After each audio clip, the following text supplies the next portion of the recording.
Assalamualaikum warahmatullahi wabarakatuh. Salam Malaysia Madani, salam Mosti. Terima kasih Puan Pengerusi atas peluang membahaskan Belanjawan 2026 bagi Kementerian Sains, Teknologi dan Inovasi, Mosti. Saya ingin merujuk kepada belanja mengurus 030600 dan pembangunan butiran 00603, iaitu menyentuh Agensi Angkasa Malaysia, MAISA. Saya melihat Mosti ini berpotensi menjadi pemain utama dalam teknologi angkasa di ASEAN. Rata-rata kebanyakan negeri telah pun menyatakan hasrat untuk membangunkan bandar angkasa dalam negara kita ini. Ini satu usaha yang sangat murni, namun saya kurang pasti apakah peranan yang dimainkan oleh MAISA dalam usaha negeri untuk memastikan usaha-usaha yang dilakukan ini dapat berjalan dengan baik. Salah satu peranan utama ialah membawa lebih banyak industri antarabangsa untuk melabur di negeri yang mempunyai strategic location. Pelaburan ini penting kerana kita semua tahu bahawa pembelajaran dalam bidang aero angkasa bukannya murah. Ramai bakat angkasa telah dilahirkan, namun platform untuk mereka mengasah bakat masih lagi kurang.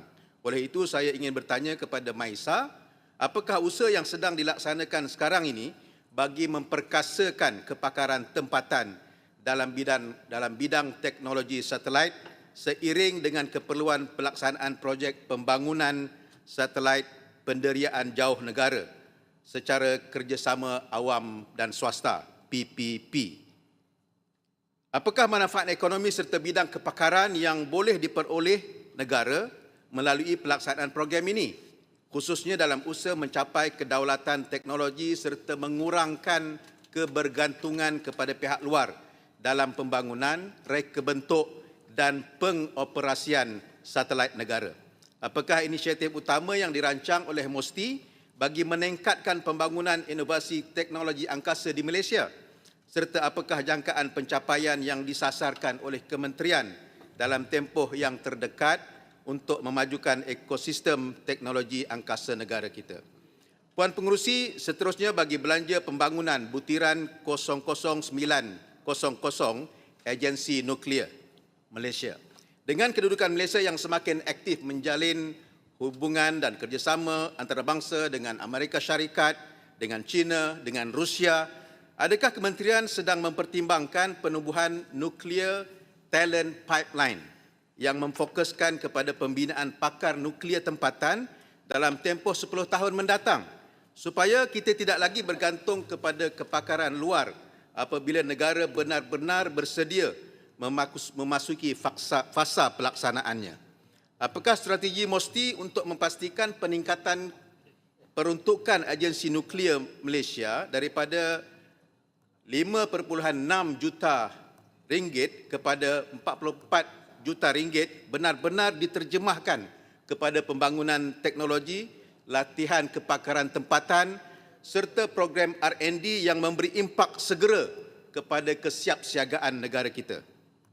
Melihat kepada keupayaan teknologi moden seperti Small Modular Reactors, SMR, yang lebih kecil, selamat dan kos efektif, adakah kementerian bercadang untuk mengkaji kemungkinan Malaysia melaksanakan projek rintis ataupun pilot project bersama dengan rakan antarabangsa sejajar dengan hasrat memberi gambaran sebenar dan kesedaran kepada rakyat mengenai kelebihan dan tahap keselamatan teknologi generasi baharu ini? Ramai di kalangan ahli-ahli yang berhormat yang mengemukakan pandangan ini, sama ada dalam soalan bertulis, dalam perbahasan, menunjukkan bahawa kita memang benar-benar peka dengan keperluan ini di masa hadapan, dan sudah pastinya pihak Mosti perlu mengambil perhatian berat dalam hal ini. Perkara yang terakhir, Puan Pengerusi, saya ingin beralih kepada agensi pembangunan teknologi lain di bawah Mosti, iaitu Institut Bioteknologi Kebangsaan Malaysia di bawah belanja pembangunan butiran P00605 dan Malaysia Bioeconomy Development Corporation di bawah butiran P18000 yang berperanan dalam pembangunan bioteknologi negara. dalam usaha negara untuk meningkatkan keterjaminan makanan dan mengurangkan kebergantungan kepada makanan haiwan dari luar negara, apakah usaha yang dirancang bagi tahun 2026 bagi mengatasi masalah tersebut? Kita juga dimaklumkan mengenai pembangunan program My Genome.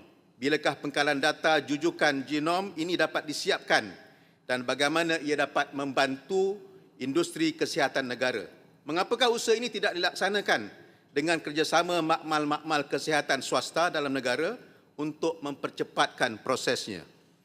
Seterusnya, saya melihat industri bioekonomi dalam negara yang diterajui oleh Bioeconomy Corporation hanya diperuntukkan RM1 juta sahaja.